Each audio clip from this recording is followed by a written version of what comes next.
My name is Jorik Bronius. I'm a sound designer and musician. I work with this person here. I am Gilliam Splithoff. Composer and sound designer. We do a lot of games, escape rooms, documentaries, blah blah blah, but mainly like games and stuff. We got in touch with Rusty Lake when they were looking for sound designers for the past within. Yeah, we just finished working on Underground Blossom.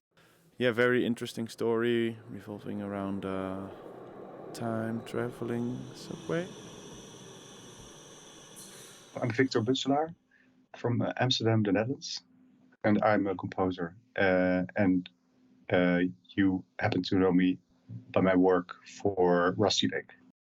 I moved into a building with many artists who rent offices there, and I bumped into one of the guys of Rusty Lake, and they were looking for a composer, and it was just a super match. Hi there, my name is Bob Rafferty, and I am a voiceover artist for the company Rusty Lake. So it's a funny story, the way in which I got involved with working with Rusty Lake, because I had been a fan of their games for, I think it was about a year before I'd actually become part of the larger universe of Rusty Lake. I was in a strange sort of low mood at that point in my life, and I was playing a lot of online Flash games, and I stumbled on Rusty Lake Seasons and Rusty Lake The Lake, and I was immediately hooked. They posted a blog post that said, "We're looking for a voice for this character called Mr. Owl, submit your auditions." And so I did my best impression, I guess, of Morgan Freeman, maybe? My name is Mr. Owl. I am the owner of the Rusty Lake Hotel. It's kind of got that sort of Morgan Freeman vibe. One of the favorite things I worked on, the lake scene. I enjoyed making that place come alive a little bit. And also the subway sounds were a lot of fun to do because they were very, also like narratively quite important. We played a couple of their games online. The style always stayed with me, and it's very cool for me to now to work on it.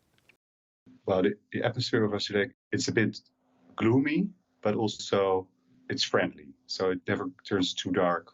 But there's always an element of sacrifice or trying to go back into the past. Someone's getting killed, and the timeline is always a confusing one.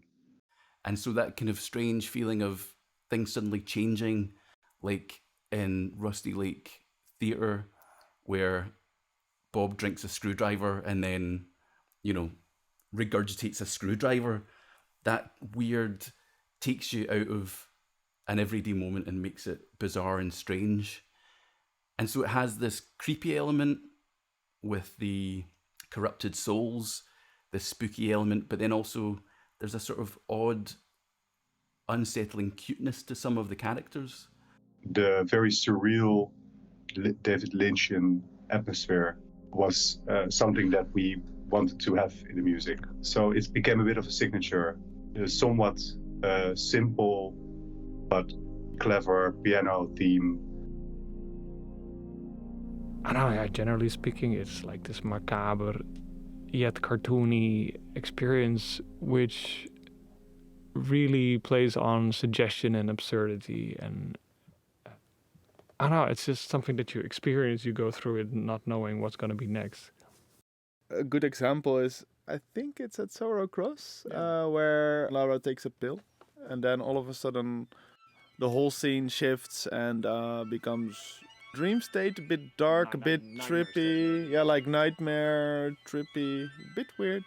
There's a lot of like little things that people either take for granted, I feel like, that actually do a lot of storytelling, like how puzzles sound, for instance, when you click on things, how what kind of feeling it gives you. I don't need to see or play the game. Having the story is enough to create the main themes. I had this with Underground Blossom, for example. I knew it was about a mother and a daughter. So there was this mother and child theme, and then there was this main theme. of this metro moving forward. So there's sort of a tempo, sort of a ostinato in it. So it sort of imitates the movement of the train.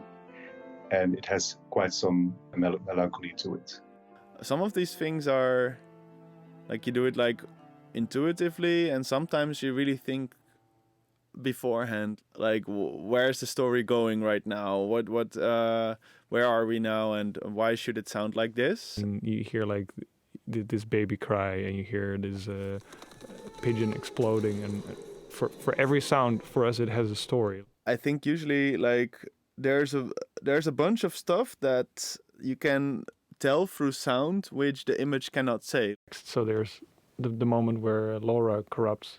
I added this recording of her saying like, "My mother left me. Why did she leave me?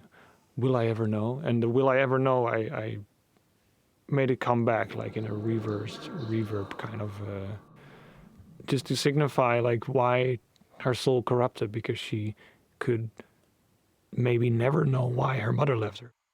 It feels to me personally, I feel like a lot of the characters feel like they're almost a bit out of time, because the world is so surreal. The way I act, I think, is maybe a bit skewed. It doesn't have to be perfect. It doesn't have to match up. What happens with that is it becomes its own unique world. And I think, especially with the sound design, it really heightens that reality in a surreal way.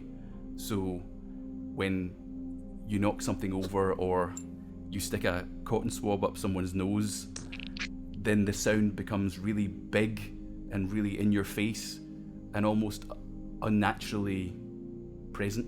It's its own space, its own place with its own sounds, visuals, voices and characters. And I think that's a big part of the universe of Rusty Lake.